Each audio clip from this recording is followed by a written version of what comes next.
오늘 우리에게 주신 하나님의 말씀은 요한복음 20장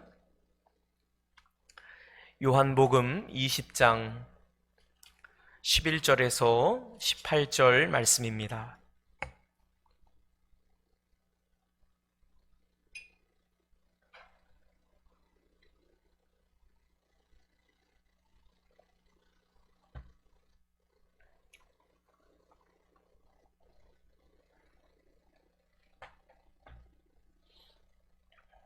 요한복음 20장 11절에서 18절 말씀,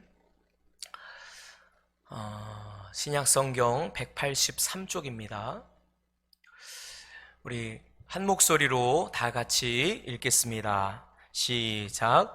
마리아는 무덤 밖에 서서 울고 있더니 울면서 구부려 무덤 안을 들여다보니 흰옷 입은 두 천사가 예수의 시체 뉘었던 곳에 하나는 머리편에 하나는 발편에 앉았더라. 천사들이 이르되 여자여 어찌하여 우느냐. 이르되 사람들이 내 주님을 옮겨다가 어디 두었는지 내가 알지 못함이니이다. 이 말을 하고 뒤로 돌이켜 예수께서 서 계신 것을 보았으나 예수이신 줄은 알지 못하더라. 예수께서 이르시되 여자여 어찌하여 울며 누구를 찾느냐 하시니 마리아는 그가 동산직인 줄 알고 이르되 주여 당신이 옮겼거든 어디 두었는지 내게 이르소서. 그리하면 내가 가져가리이다.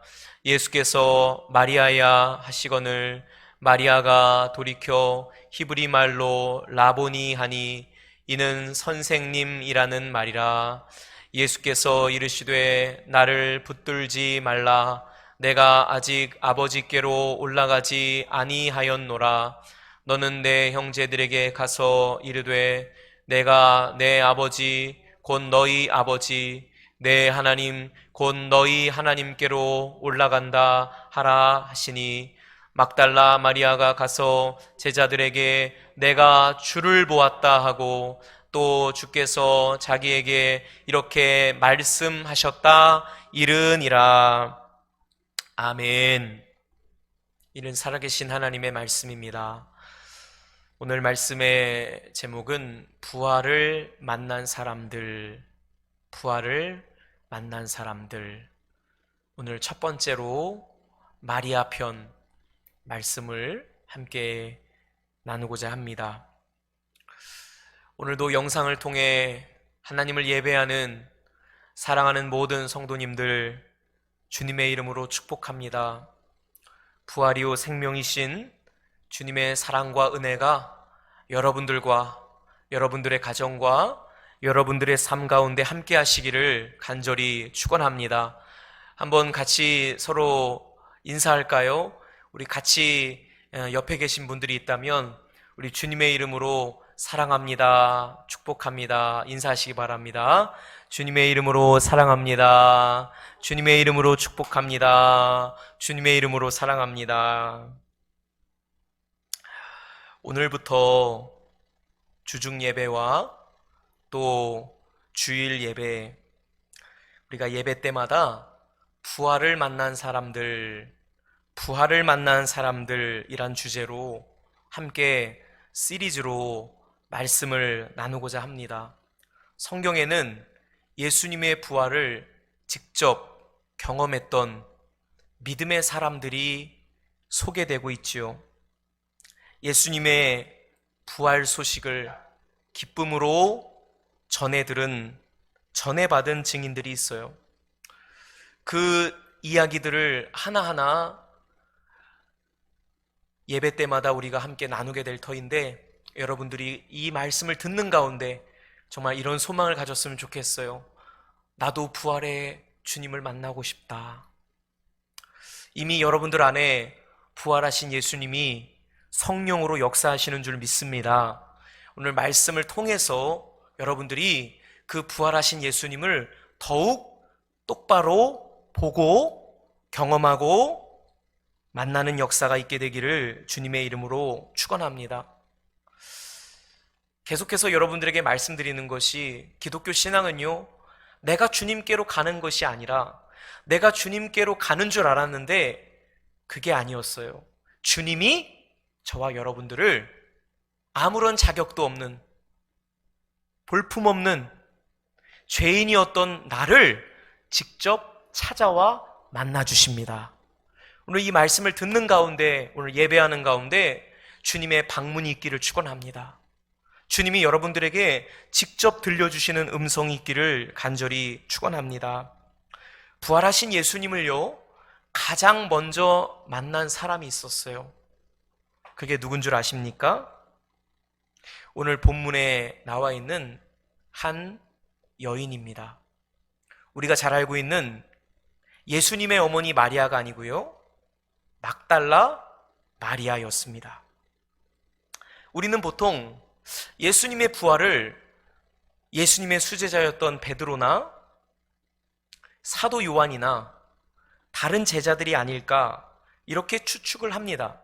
하지만 요한복음의 기록에 의하면 가장 먼저 예수님의 부활 소식을 들었던 이는, 가장 먼저 부활하신 예수님을 만난 사람은 바로 마리아였어요.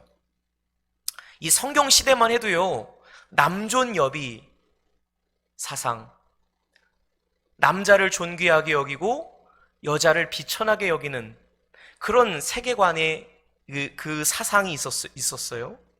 그런 남존여비 세계관 속에서 본다면 마리아가 가장 먼저 부활의 증인이 되었다는 것은 이건 너무나 획기적이고 특별한 사건입니다. 숱한 그 남성들을 제치고 가장 먼저 부활하신 예수님을 만나는 그런 영광을 그가 누리게 되었던 거예요.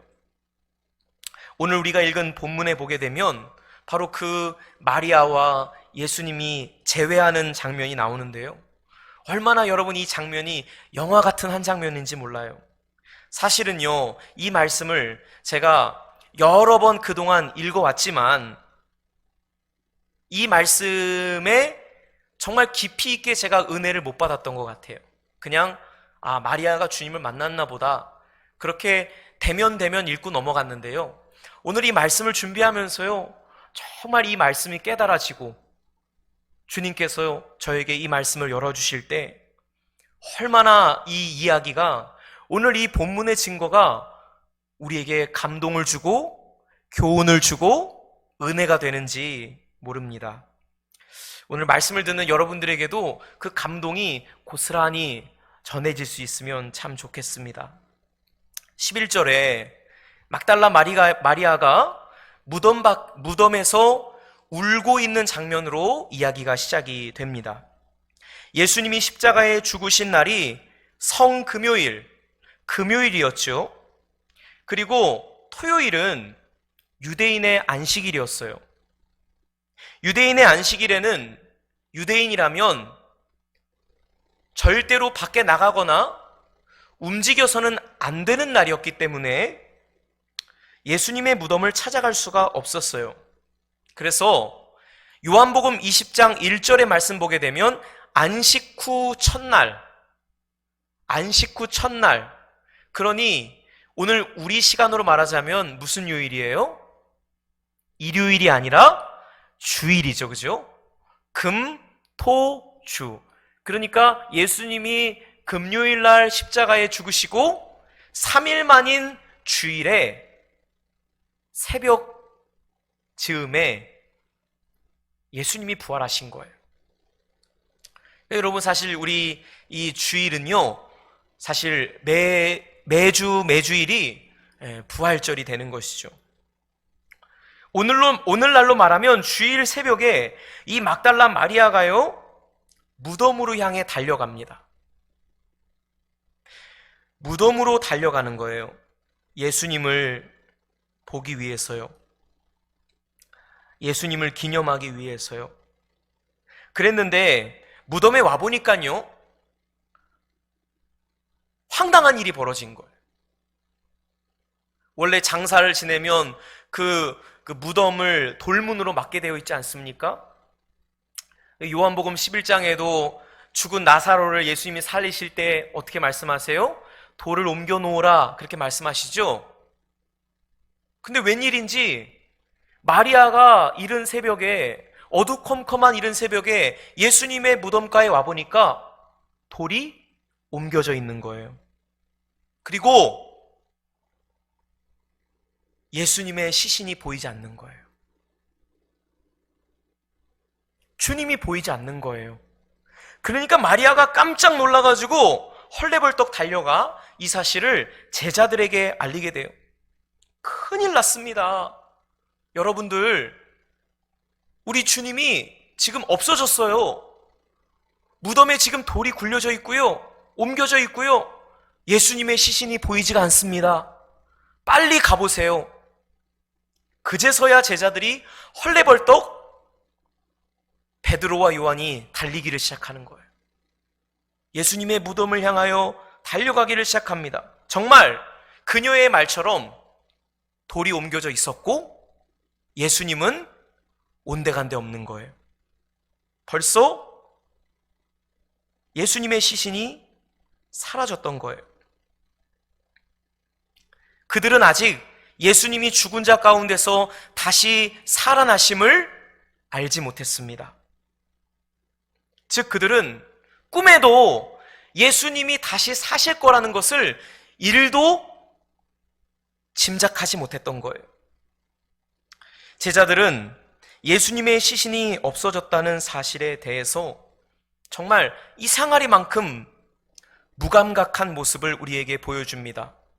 요한복음 20장 10절, 그러니 오늘 우리가 본문을 읽은 11절 바로 전절 말씀을 보게 되면 이들이요 확인하고 그냥 집으로 돌아가요. 아, 없어졌구나. 돌이 옮겨졌네. 어디 가셨지? 누가 가져갔나? 부활을 믿어서 그냥 돌아간 게 아니고요, 부활을 믿지 않았음에도, 부활하셨다는 사실을 몰랐음에도 불구하고 그들이 그냥 우두커니 서 있다가 예수님의 시신이 없어졌다는 걸 확인하고 그냥 집으로 돌아가는 거예요. 하지만 마리아는 어떻게 하죠? 무덤을 떠났나요? 떠나지 못했나요? 무덤에 그대로 남아있는 거예요. 여기서 우리는 막달라 마리아와 제자들의 마음의 온도 차이를 분명히 느끼게 돼요. 보세요, 여러분. 이른 새벽에 예수님의 무덤을 찾아갔던 사람이 누구였죠? 마리아. 예수님의 무덤에 이상이 생겼다는 것을 처음 발견한, 알게 된 사람이 누구였죠? 마리아. 그리고 끝까지 예수님의 무덤에 남아있던 사람, 그 사람이 바로 마리아였어요.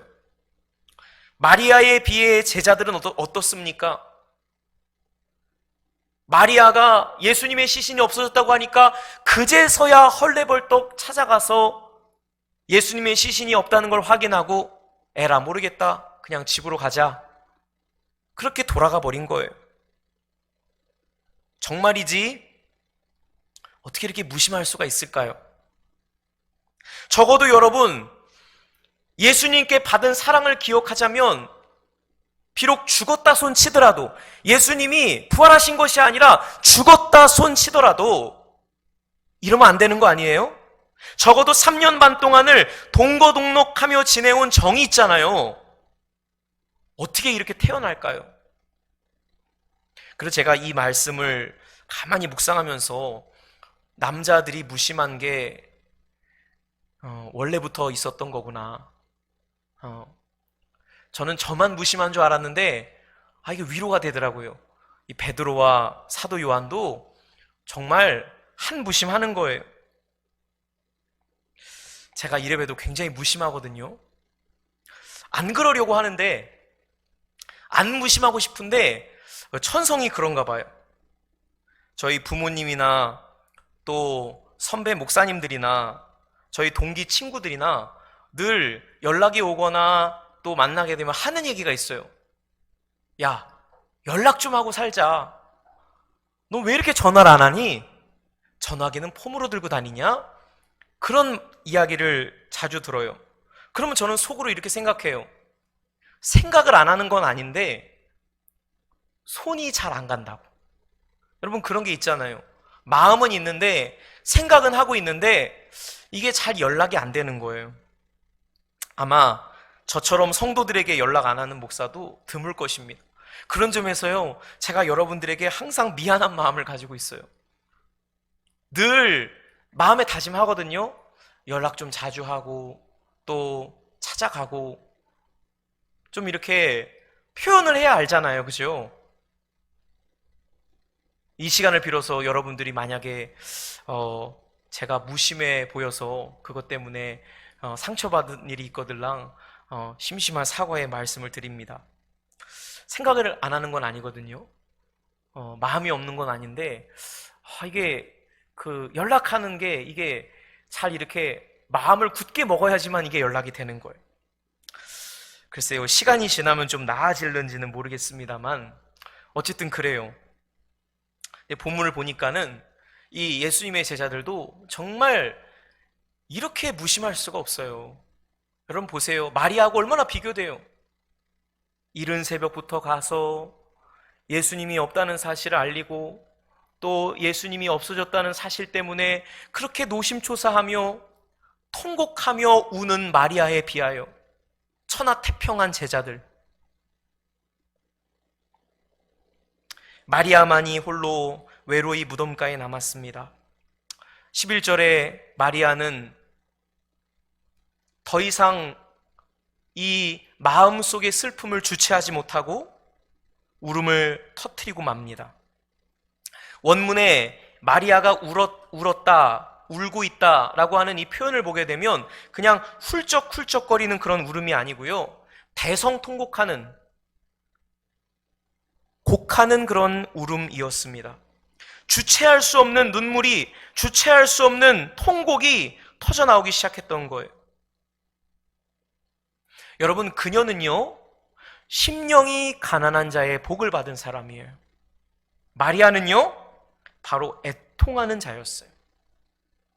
바로 이 점이, 마리아의 바로 이런 점 때문에 주님께서 자신의 부활을 가장 먼저 사도된 자들에게 알리지 아니하고 어떤 다른 위인들에게 알리지 않고 이 비천한 계집종에게 자신의 부활을 가장 먼저 증거하셨다는 거예요. 가장 먼저 마리아에게 자신의 부활을 알리시는 거예요. 바로 이것 때문에 마리아의 눈물을 보셨고 마리아의 주님을 향한 그 마음, 주님을 향한 그 사랑, 주님을 향한 그 애통함과 그리움을 보셨기에 부활하신 예수님이 마리아를 찾아오시는 거예요. 제자들이라고 주님을 향한 마음이 없진 않았을 거예요. 아마 새벽부터는 아니었겠지만 그래도 예수님의 무덤을 한 번쯤은 찾아봤겠죠. 아마 그들이 예수님의 시신이 없어진 것에 대해서 안타까워하는 마음을 가졌을 것이고 신경이 그래도 쓰였을 거예요. 인간이라면요, 사람이라면 어떻게 신경도 안 쓰이겠어요. 하지만 마리아는 달랐어요. 마리아의 사랑은 그들의 사랑과 달랐어요. 새벽을 깨웠고 또 주님이 없어졌다는 사실을 목 놓아 울 만큼 주님을 사랑했던 사람이 바로 마리아였습니다. 오늘 이 말씀은요, 오늘 이 성경 본문은 저자는 일부러 마리아와 다른 제자들의 이 온도 차이, 주님을 향한 그 마음의 온도 차이를 그냥 적나라하게 보여주고 있는 거예요. 일부러 대조하고 있는 거예요. 그러면서 우리에게 무엇을 가르쳐주고 있느냐? 주님은 어떤 자를 가장 먼저 찾아가시느냐? 어떤 자에게 부활의 은혜가 임하는가? 어떤 자에게 주님이 가장 먼저 응답하시는가? 마음이 상한 자를 가까이 하신다는 거예요. 애통하는 자, 심령이 가난한 자, 주님을 목말라 하는 자, 그 그리움 때문에, 그 목마름 때문에 새벽을 깨우며 주 앞에 나아갔던 그 마리아를 가장 먼저 만나주셨던 거예요. 사실 여러분, 어떤 명성이나 업적이나 그런 스펙 같은 걸로 본다면 마리아는 다른 베드로나 요한에 비해서 훨씬 뒤떨어져요. 마리아는 베드로처럼 기가 막히게 설교를 잘했던 것도 아니었어요. 사도 요한처럼 훌륭한 문장력으로 예수님의 복음을 기술했던 것도 아니었습니다. 교회를 세웠던 것도 아니었고 선교에 어떤 지대한 업적을 남긴 것도 아니었어요. 그는 평범한 여인에 불과했습니다. 천한 계집종에 불과했어요. 출신도 그리 화려하지 않았습니다. 하지만 그녀에겐 무엇이 있었느냐?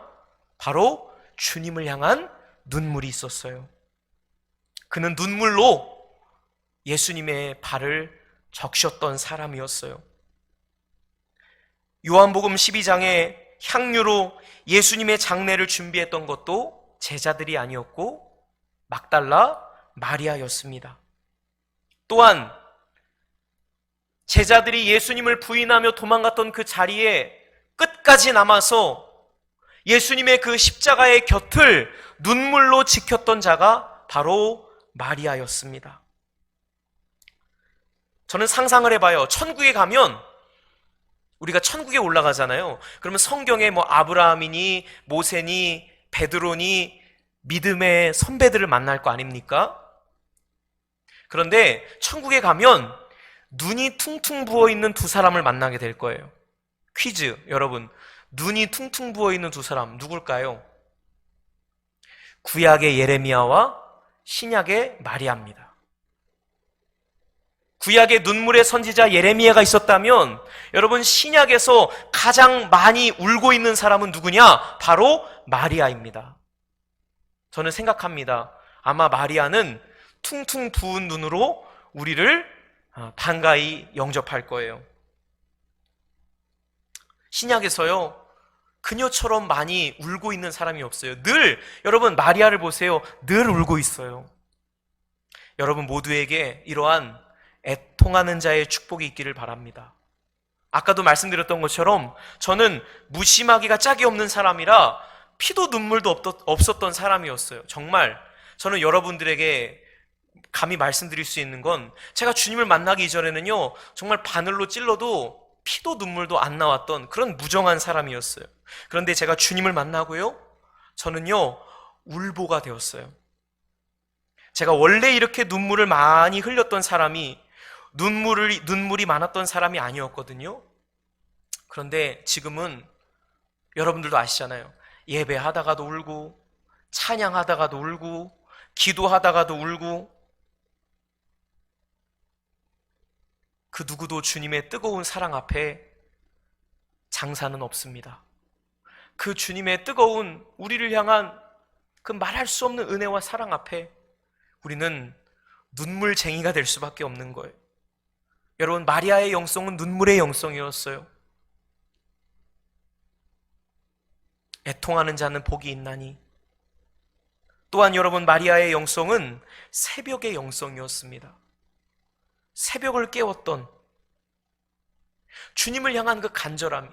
여러분 마리아의 마음을 한번 여러분 상상해 보세요. 그 안식일이 하루가 얼마나 길었겠습니까? 빨리 예수님의 무덤을 찾아가보고 싶은 이 마리아의 열심이, 이 마리아의 그 간절한 마음이 안식 후 첫날 아직 일찍이 어두울 때에 그 마리아가 어둠을 헤치고 예수님을 찾아간 거예요. 비록 예수님은 부활하셔서 그 자리에 없었지만 마리아의 그 사모하는 마음은 그 누구도 막을 수가 없었다라는 것이죠. 저와 여러분들에게도 새벽을 깨우는 간절함이 있기를 축원합니다. 마리아의 영성은 사랑의 영성이었어요. 우리가 주님 앞에 울음쟁이가 되고 눈물쟁이가 되고 새벽을 깨우게 되는 것은요 다름 아닌 주님을 향한 우리의 사랑 때문입니다. 믿음, 소망, 사랑 이 세 가지는 항상 있을 것인데 그 중에 제일은 사랑이라. 오늘 여러분들에게 이 사랑이 있게 되기를 바라요. 아까도 말씀드렸던 것처럼 마리아는 교회를 세운 것도 아니고 설교를 잘한 것도 아니고 어떤 사역과 직분을 받아 감당했던 사람도 아니었습니다. 그는 평신도였으며 그는 천한 여인에 불과했어요. 그런데 그녀에게 한 가지, 주님을 향한 사랑만큼은 그 누구에게도 뒤지지 않았던 거예요. 주님은 그런 자를 기뻐하시고 그런 자를 오늘도 찾으신다는 것이죠. 부활하신 주님이 가장 먼저 이 마리아를 찾아오셨던 것처럼 울고 있는 여러분들, 주님을 사모함으로 나아가는 여러분들에게 찾아오시고 또 은혜 베푸시기를 간절히 축원합니다. 다시 본문으로 돌아가 볼까요? 마리아가 지금 정신없이 울고 있습니다. 그 마리아에게 어느새 호련히 주님께서 찾아오세요. 마리아의 뒤편에 예수님이 찾아오셔서 이렇게 물으십니다. 어찌하여 우느냐? 누구를 찾느냐? 이렇게 물어보십니다. 처음에 마리아는요, 이분이 주님이신 줄 몰랐어요. 다만 그가 15절의 말씀처럼 동산지기인 줄 알았습니다. 동산을 관리하는 사람인 줄 알고 옳거니 이 사람에게 예수님의 행방을 물어봐야 되겠다. 주여, 당신이 옮겼거든 어디 두었는지 내게 이르소서. 혹시 당신이 예수님의 시신을 가져갔습니까? 이렇게 묻고 있는 거예요.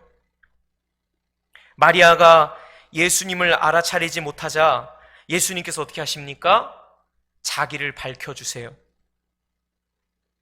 예수님이 자기의 정체를 밝히시는데요, 여기서 중요한 것은 예수님이 어떤 방법으로, 어떤 모습으로 내가 예수님이야, 내가 너가 찾고 있는 바로 그 사람이야 라는 것을 밝히셨나요?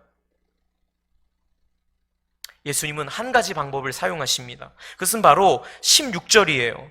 16절, 우리 16절 말씀이 너무너무 중요하기 때문에 우리 다시 한번 읽겠습니다. 16절 시작. 예수께서 히브리 말로 라보니 하니 이는 선생님이라는 말이라. 자, 예수님이요, 마리아를 깨우시는 거예요. 마리아를 부르시는 거예요. 마리아야. 예수님은 부활에 관해 설명하지 않으셨죠. 그죠? 다른 어떤 장황한 그런 신학적이고 이론적인 이야기를 하신 게 아니라 예수님은 다만 그녀의 이름을 부르시는 거예요. 마리아야.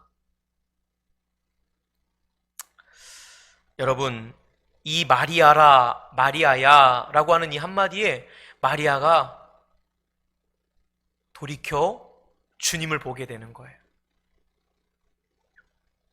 한번 따라 하실까요? 한마디면 충분하다. 저는 이 본문을 묵상하면서 정말 예수님의 한마디가 얼마나 위력이 있는가. 많은 말이 필요치 않아요. 예수님의 그 한마디, 예수님의 그 말씀 한마디. 예수님은 오늘도 우리를 부르고 계십니다. 우리의 구원은요, 예수님이 우리의 이름을 불러주시는 데에서 시작이 돼요. 우리의 구원은 예수님 한마디면 충분한 거예요. 마리아는 그냥 많은 설명으로 내가 이렇게 죽었는데 말이야, 내가 이렇게 해서 살아난 거야, 그래서 이렇게 된 거야, 어떤 이런 장황한 설명을 하시는 것이 아니라 예수님께서는 그녀의 이름을 그냥 부르셨어요. 마리아야. 그런데 그 말씀을 들었던 마리아가 영적으로 깨어났던 거예요. 그가 살아났습니다. 이 한마디에, 예수님의 한마디에 모든 것이 깨달아지고 모든 것이 믿어졌다는 사실이에요. 다시 한번 따라합시다. 한마디면 충분하다. 여러분, 한마디면 충분합니다. 우리가 변화되는 거요? 우리의 삶이 새로워지는 거요? 우리가 구원받는 것이요? 창조주의 한마디면 충분한 줄로 믿습니다. 강팍했던 삭개오, 죄인이요 세리장이었던 그 삭개오도요, 예수님의 말씀 한마디에 완전히 무너졌어요. 완전히 그가 다른 사람이 되었어요. 삭개오야. 그 뒤에 말은 뭐 내가 너희 집에 가서 유해야 되겠다 그런 말씀이죠. 저는 그런데 이 말씀이요, 이미 삭개오가 자기의 이름이 예수님의 말씀에 들려지는 것을 통해 그 삭개오란 말을 듣는 순간 깨어진 거예요. 살기가 등등하여 다메섹으로 가던 사울에게도 예수님의 한마디의 음성이 들렸죠. 사울아, 사울아. 그 강팍했던, 살기가 등등했던, 예수 믿는 사람들을 박해하고 또 박해했던 그 완악했던 사울이 그 예수님의 한마디에 무너져 버리는 거예요. 어떤 무기보다도 강력한 것이 여러분, 주님의 목소리입니다. 우리를 부르시는 주님의 음성, 나를 깨우시는 그 전능자의 소리, 이것은 바로 나보다 나를 더 잘 아시는, 나를 지극히 사랑하시는 아버지의 음성인 거예요. 여러분, 마리아가 돌이켜 예수님을 향하여 갑니다. 이것은 몸을 돌이켰다, 이런 물리적인 표현이 아니라 영적으로 마리아가 드디어 그가 동산지기가 아니라, 다른 사람이 아니라 자신이 찾고 있던 죽은 자 가운데서 부활하신 주님이심을 그가 깨달았던 것이죠. 마리아가 예수님께 이렇게 응답을 해요. 어떻게 응답합니까? 히브리 말로 라보니. 라보니. 아마도 이 라본이라는 표현은요, 마리아가 예수님 생전에 예수님과 관계할 때에 그녀만이 예수님을 불렀던 호칭이었던 것 같아요. 이건 제 개인적인 견해입니다. 왜냐하면 그 누구도 예수님을 향해서 라보니라고 불렀던 적이 없거든요. 마리아만 예수님을 성경에서 라보니라고 부르고 있어요. 그러니까 이 마리아와 예수님이 생전에 얼마나 긴밀한, 좀 여러분 어색하고 서먹하고 불편한 사이라면 애칭을 쓰겠습니까? 연인 사이에나 아니면 정말 가까운 그런 사이들만 나누는 것이 뭐예요? 애칭이죠. 그를 부르는 나만의 방법입니다. 마리아가 예수님을 그렇게 부르고 있는 거예요. 이 본문이 얼마나 감격적입니까? 예수님이 마리아 부르시고 마리아가 바로 그 주님의 음성을 알아듣고 돌이켜서 라보니요, 마리아야 라보니요. 그냥 그 이름을 부르는 그 짧은, 어떻게 보면 성경에서 그냥 단순하게 이름을 불렀다라고 말하지만 우리가 이 장면 속으로 깊이 들어가 본다면 그 수만 마디의 이야기들이 오가고 있는 거예요. 그 수만 마디의 정말로 깊이 쌓여왔던 그 서로에 대한 그 감정들을 쏟아놓고 있는 거예요. 그 한마디 한마디를 통해서. 예수님 마리아야, 마리아가 라보니요. 정말 감동적이지 않습니까? 여러분들의 얼굴 표정이 안 보이니까 제가 감동을 받는지 아니면 이게 뭔 소리인지 잘 모르겠습니다만은 아무튼 저는 정말 감동이 돼요. 그리고 여러분들에게 감동이 됐으면 좋겠어요. 이것은 단순히 감동적인 그런 이야기일 뿐만 아니라 우리에게 깊은 영적인 교훈을 주는 그러한 말씀이에요. 예수님이 오늘날 누구를 가까이 하시고 어떤 자들에게 부활을 보여주시는가? 오늘 이 말씀을 마지막으로 함께 보고 설교를 마치겠습니다. 시편 34편 18절, 우리 시편 34편 18절 시작. 여호와는 마음이 상한 자를 가까이 하시고 구원하시는도다. 아멘. 기도하겠습니다. 좋으신 하나님, 주님의 은혜를 감사합니다. 오늘 우리가 마리아의 예수님과의 감격적인 재회를 통해서 부활하신 예수님이 어떤 자들에게 가장 먼저 은혜를 베푸시고 자기를 나타내 보여주시는지 우리에게 깨닫게 하심을 감사합니다. 주님, 마리아처럼 주님께 나아가기를 원합니다. 우리에게 주님을 향한 애통함과 눈물이 있게 하옵소서. 주님의 뜨거운 사랑을 날마다 대면하여 눈물로 주님의 발을 적시는 은혜가 있게 하여 주옵소서. 주님, 새벽을 깨우며 주님 앞에 나아감같이 언제나 가장 먼저 우리의 우선순위가 주님이 되게 하여 주옵소서. 주님만을 사랑하며 주님만을 사모함으로 나아가는 우리의 심령이 되게 하여 주옵소서. 예수님의 이름으로 간절히 기도하옵나이다. 아멘.